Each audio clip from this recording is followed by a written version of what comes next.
This channel does not promote any violence, harmful, or illegal activities. All content provided by this channel is meant for an educational and information purpose only.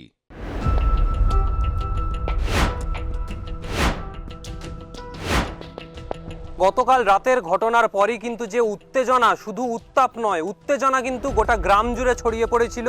এই বণিক পরিবারের আশেপাশে যে সমস্ত বাড়িঘরদর ছিল তারা কিন্তু gas cylinder, ঘরে মজুত করা গ্যাস সিলিন্ডার কিন্তু পুকুর পাড়ে নিয়ে আসে এবং যে ছবিটা দেখতে পাওয়া যাচ্ছে, সকাল হওয়ার পরও গ্যাস সিলিন্ডার কিন্তু পুকুরে পড়ে রয়েছে।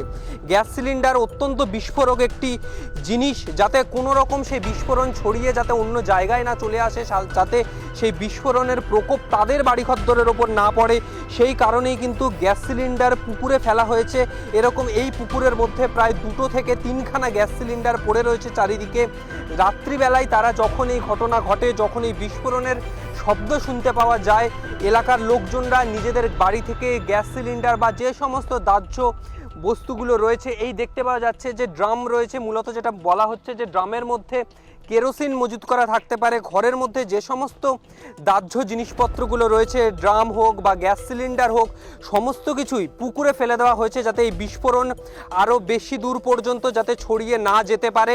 কিন্তু যদি ছবিটা দেখতে পাওয়া যায়, যে এই বিস্ফোরণের পরবর্তী সময়ে যদি ঘরের ছবিটা দেখতে পাওয়া যায়, তাহলে কিন্তু গোটা এলাকায় কিন্তু থমথম করছে এই মুহূর্তে। এবং থমথমে পরিবেশের মধ্যে থেকে এই যে ঘরের ছবিটা রয়েছে, ঘরের সামনেও এই মুহূর্তে জল চারিদিকে ছড়িয়ে ছিটিয়ে রয়েছে, ছায়ের স্তূপ রয়েছে চারিদিকে।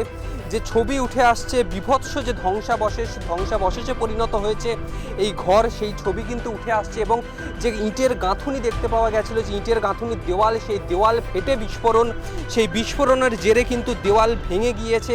বাড়ির দেওয়াল থেকে শুরু করে পাঁচিল, এমনকি অ্যাসবেস্টার পর্যন্ত প্রায় কয়েকশো মিটার দূর পর্যন্ত ছড়িয়ে গিয়েছে। এবং এই যে বিস্ফোরণের ছবি, ঘরের ভিতরের ছবি, ঘরের ভিতরের ছবিটা যদি দেখতে পাওয়া যায়, যে গোটা দেওয়াল কিন্তু পুড়ে ছাই হয়ে গিয়েছে, কালো হয়ে গিয়েছে গোটা দেওয়াল।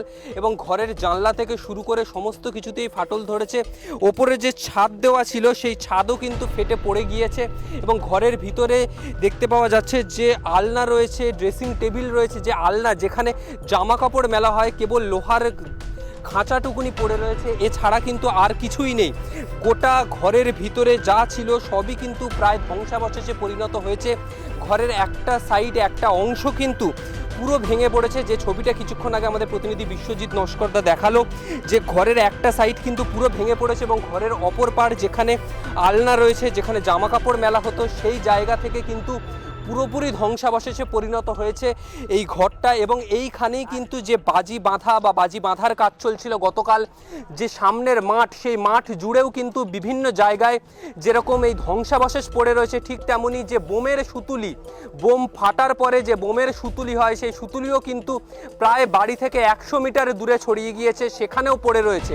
অর্থাৎ বিস্ফোরক একটা ঘটনা, বিস্ফোরকের মতো ঘটনা, বহু দূর পর্যন্ত এই আগুনের শিখা দেখতে পাওয়া গেছে, এমন একটি ঘটনা। এলাকাবাসীরা দৌড়ে আসেন এই ঘটনা দেখার পরে। আপনারা কি জানতেন এত পরিমাণে শব্দবাজি বাড়ির ভিতর মজুত করা হয়েছে? টুকিটাকি এরকম বোম ফাটানো হতো, যে এত থাকতো কিছু জানতাম, যে এত বেশি থাকতো আমরা জানতাম না। খুব যে বাজে ছিল সেরকম নয়। আমরা জানতাম যে একটা অনুষ্ঠান হলে যে আকাশবাজি হয়, একটা বিয়ে বাড়ি যে আকাশবাজি, এই সমস্ত নিয়ে জানতাম। তার ভিতরে যে ও ছেলেটা কারখানা ওদিকে, তার ভিতর যে আমার এই ঘরের ভিতর যে এত কিছু করবে, কেউ টুক সার জানতে পারতাম না, কেউ জানতে পারতাম না। হয়তো তার কাকারা পর্যন্ত হয়তো জানতে পারতাম না, এইরকম পরিস্থিতি হয়ে গিয়েছে। এত বড় কারবার আমরা জানতাম না। আজকের কি বিভৎস, ছেলেগুলো দৃশ্যকাল বার করার পর আমরা ঘুমাতে পারিনি, আজ পর্যন্ত বাড়ি যায়নি। এই কি ছেলে তারা ছাড়াল, যত অভিশাপ এই বাচ্চা কোটার উপর পড়ে গেল, কি নীলা খেলা হবে। গোটা পরিবার উজাড় হয়ে গিয়েছে, কেঁদে ফেলছেন গ্রামবাসীরা, যে যাদের এত বছর ধরে দেখেছেন তাদের আজকে এই পরিণতি। বাড়ির ভিতরে যেখানে বেআইনিভাবে বাজি বাঁধার কাজ চলছে, সেই পরিস্থিতির আজকে এই পরিণতিতে দাঁড়ালো। ক্যামেরা কৃষ্ণেন্দু মজুমদারের সাথে রিক, আর প্লাস নিউজ, দক্ষিণ 24 পরগনা।